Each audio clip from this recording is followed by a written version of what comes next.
Halo Tribuners, kembali di Tribun News on Cam. Di episode kali ini kita akan berbincang bersama salah satu mahasiswi asal Indonesia yang melanjutkan studi S1 di Moskow, Rusia. Dan kita akan tanya-tanya soal COVID-19 di sana. Langsung saja kita ngobrol bersama Kak Hilga. Halo Kak Hilga, gimana kabarnya? Halo Mas, baik. Gimana Baik, kabarnya? Alhamdulillah. Baik juga, Alhamdulillah. Kak, aku mau nanya nih, Kak, kapan sih COVID-19 pertama kali diumumkan di sana, dan Oh, gimana ceritanya? kalau untuk di Rusia sendiri itu kira-kira bulan Februari ya. Nah, bulan Februari di situ saya keadaannya lagi nggak di tempat, lagi maksudnya lagi di luar kota tapi masih di Rusia. Itu masih kaget juga gitu sih. Jadi begitu diumumkan seperti itu, bingung mau ngapain gitu, kayak ini beneran nggak sih, ini mimpi nggak sih gitu. Itu bukannya di Cina doang ya gitu, kenapa bisa sampai sini gitu. Mungkin logika saya, oh iya mungkin karena ada border Rusia yang berbatasan langsung dengan Cina gitu kan. Hmm. Ya saya kira palingan cuma 2-3 bulan gitu, tahunya sampai sekarang gitu. Kemudian tahu nggak sih Kak, kasus pertama kali itu seperti apa? Kasus pertama kali itu, oh kalau nggak salah ada 3 orang katanya, warga Rusia Hmm. yang baru sampai dari Italia. Jadi mereka itu dapatnya pertama kali itu dari Italia. Mereka lagi ada lomba atau uh, konferensi gitu di Italia, konferensi internasional. Begitu balik, mereka langsung dinyatakan positif. Di situ langsung geger satu Rusia, masuk headlines, berita di mana-mana, bahkan sampai ke kampus kita gitu beritanya. Nggak boleh pergi ke luar negeri dahulu gitu, nggak boleh kemana-mana. Terutama waktu itu yang masih dibatasi adalah terutama Italia, Cina, dan juga Amerika gitu. Masih 3 negara itu yang dibatasi. Terus Sekarang udah sekarang, semua, totally semua nggak boleh. Border itu sudah ditutup kemana mau masuk atau keluar. Terutama border untuk masuk ya, hmm, siapapun itu, entah itu student ataupun dia turis, dari bulan April kita udah tutup bordernya. That's why beberapa mahasiswa yang pulang kemarin untuk liburan atau PPL yang ke Indonesia, begitu mereka mau balik, mereka tertahan, mereka nggak bisa pulang. Masih ada beberapa mahasiswa yang sampai hari ini, detik ini tertahan di Indonesia dan tidak bisa kembali ke Rusia.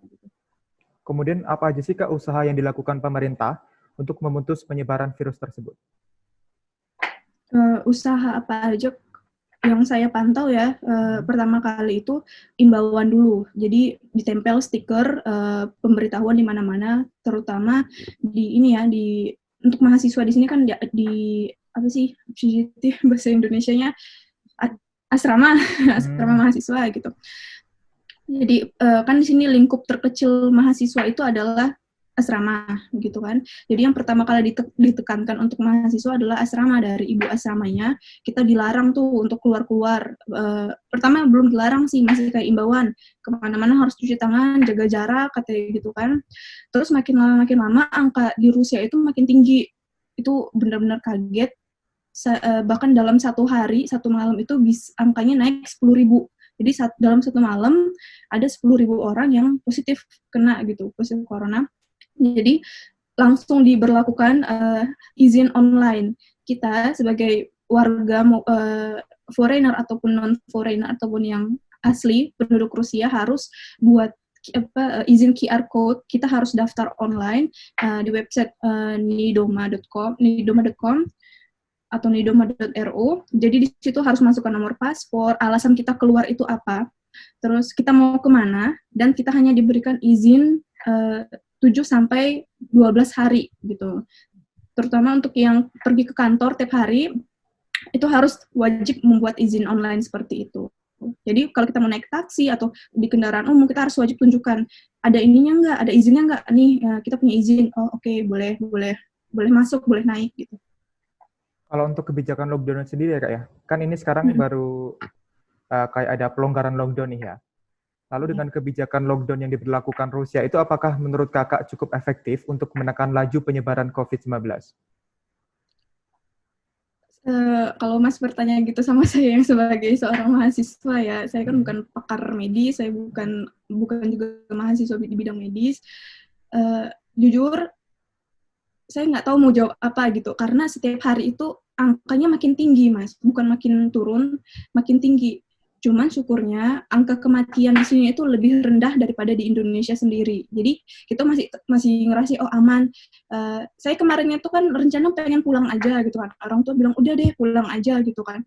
Cuman saya mikirnya loh ini kenapa angka kematian di Indonesia itu lebih mengerikan dan juga penanganan di Indonesia itu sebenarnya masih kurang efektif ya dibandingkan di sini gitu. Walaupun di sini angkanya tinggi, mungkin saya pikir karena masif tes, jadi semua orang banyak dites, that's why banyak hasilnya. Sedangkan di Indonesia yang dites itu lebih sedikit, jadi datanya juga sedikit gitu. Saya lebih nyaman di sini, walaupun angkanya semakin tinggi, ya udah gitu.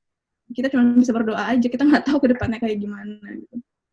Terus Kak, selama pandemi COVID-19 ini, terutama saat pemberlakuan lockdown ya, apakah warga di sana mendapat semacam bantuan sosial gitu dari pemerintah?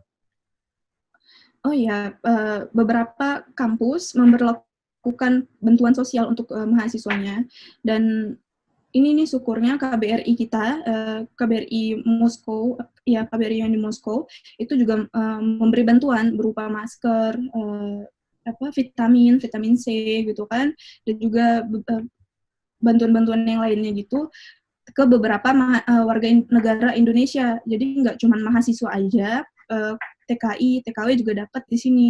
Walaupun belum rata semua. Contohnya saya belum dapat. Jujur saya belum dapat. Tapi teman-teman yang lain itu udah pada posting nih di sosial media. Alhamdulillah dapat bantuan dari KBRI gitu, dari pemerintah. Jadi ada beberapa yang sudah dapat, ada yang beberapa belum. Karena kami di kampus ini hanya 4 orang. Jadi mungkin saya pikir diutamakan yang di kampus lebih banyak orang Indonesianya dulu gitu daripada yang sedikit. Kalau untuk gitu. Bantuan semacam makanan gitu Kak, atau uang tunai, ada nggak sih? Kalau uang tunai saya belum pernah dengar ya. Beberapa kampus khususnya di kota Moskow, karena saya juga belajar di kota Moskow, ada beberapa kampus yang ngasih bantuan sembako gitu. Jadi satu kantong sembako itu isinya kentang, bawang, makanan, juga masker gitu. Kalau uang sampai sekarang belum pernah dengar, kayaknya nggak ada deh kalau uang gitu. Oh ya, kemudian warga di sana itu bisa dibilang cukup patuh dengan imbauan atau aturan pemerintah nggak sih Kak? Menurut Kakak sendiri aja nih. Menurut saya sendiri ya, karena semalam kan saya juga baru keluar nih kan, baru dapat jatah keluar dari asrama. Kita baru boleh keluar dari asrama itu seminggu sekali oleh ibu asramanya. Kita langsung keluar semalam belanja. Kita kaget awalnya. Ini angka makin tinggi, kenapa orang-orang Rusianya cuek aja gitu kan. Pada yang nggak pakai masker, walaupun katanya mereka mungkin cuma mau jalan-jalan sore gitu ya, di daerah area-area rumahnya, atau area taman-taman rumahnya, atau menjalankan jalan-jalan sore dengan anjing peliharaan mereka gitu. Itu pada nggak pakai masker, pada nggak pakai sarung tangan, karena kan pemerintah juga sudah mewajibkan pakai nggak cuma masker tapi juga sarung tangan gitu. Ini malah cuek aja gitu. Ya bingung, jaga jaraknya juga kurang gitu. Jadi kurang, mungkin pemerintahnya sudah berusaha semaksimal mungkin, tapi ini yang masyarakatnya ini nih masih yang susah dibilangin gitu. Kurang respect gitu ya. Lalu iya. Apa sih dampak COVID-19 ini tersendiri untuk Kakak? Untuk saya sebagai mahasiswa, saya pribadi ya sangat sedih ya, karena harusnya saya bisa merayakan mungkin Idul Fitri bersama orang tua, bersama keluarga di Indonesia, saya pulang, tapi saya nggak bisa tahun ini, dikarenakan ya satu, nggak bisa pulang kan, pembatasan keluar masuk, nggak boleh gitu. Terus belajar online, jarak jauh, itu jujur untuk saya sendiri dan mungkin semua mahasiswa pasti merasakan, belajar online itu tidak seefektif kita belajar langsung gitu. Kita nggak bisa nanya langsung dosennya, kita nggak bisa konsultasi langsung, apalagi kita keterbatasan bahasa di sini. Kita belajar pakai bahasa Rusia, bukan pakai bahasa Inggris. Ditambah lagi dengan wataknya orang Rusia yang sangat keras gitu, jadi kita susah pendekatannya, ya serba salah, nggak bisa ngapa-ngapain, cukup ya udah kerjakan apa yang bisa dikerjakan, pasrah gitu. Kemudian ada nggak sih Kak pengalaman yang nggak bisa dilupain selama pandemi di sana? Pengalaman, oh iya, kalau untuk saya sendiri ya, jujur waktu pertama kali Rusia dikabarkan ada beberapa warganya yang positif corona, itu kan saya lagi jalan-jalan sebenarnya di luar kota gitu kan bersama beberapa warga Indonesia yang lain. Jadi pertama kali kita tahu corona itu kan sebenarnya dari Cina gitu ya. Nah, kita ini punya wajah yang Asia gitu, punya wajah yang minimalis, matanya minimalis. Setiap kita masuk ke restoran, mereka langsung bilang, wah, Cina jauh gitu, jauh. Bahkan sampai diusir langsung sama pemilik tokonya. Akhirnya saya sampai jerit gitu kan, jerit sama mereka kayak pakai bahasa Rusia gitu. Saya ini bukan Cina ya, ini paspor saya gitu. Saya orang Indonesia. Kamu apa-apaan? Kalau mau ribut jangan di sini gitu. Saya sampai berantem gitu sama orang aslinya, terus ya udah mau beli apa gitu. Jadi mereka ngira semua orang yang bermata minimalis itu adalah Cina gitu. Sedikit rasis jadinya. Oh ya, agak sedih ya Kak ya. Sedih banget sebenarnya. Yang terakhir nih Kak, apa aja sih kegiatan Kakak selama pandemi di sana gitu? Kegiatan kami mahasiswa selama pandemi di sini tidak bukan hanya berdiam diri di asrama dan pergi belanja ke supermarket. Syukurnya di kampus kami masih diberikan kesempatan untuk keluar di asrama kami ya, asrama kampus masih diberikan kesempatan untuk keluar seminggu sekali gitu untuk berbelanja atau cuma sekedar untuk jalan-jalan untuk membuka mata atau membuka pikiran, cari refreshing atau gimana. Tapi kalau di kampus lain saya dengar ada beberapa teman yang ngeluh juga dilarang keras untuk keluar dari asramanya, bahkan untuk belanja sekalipun. Jadi mereka solusinya mereka harus bayar ke pihak kampus kira-kira 50.000 satu hari untuk uang makan, itu 3 kali sehari. Siapa yang tidak mematuhi aturan, dia akan dideportasi atau di-DO dari kampusnya, harus kembali ke negaranya. Keras juga ya Kak ya? Keras, lumayan keras. Baik Kak Helga, terima kasih banyak atas waktunya. Semoga Kakak beserta teman-teman lainnya nih selalu sehat dan dilancarkan kuliahnya. Amin.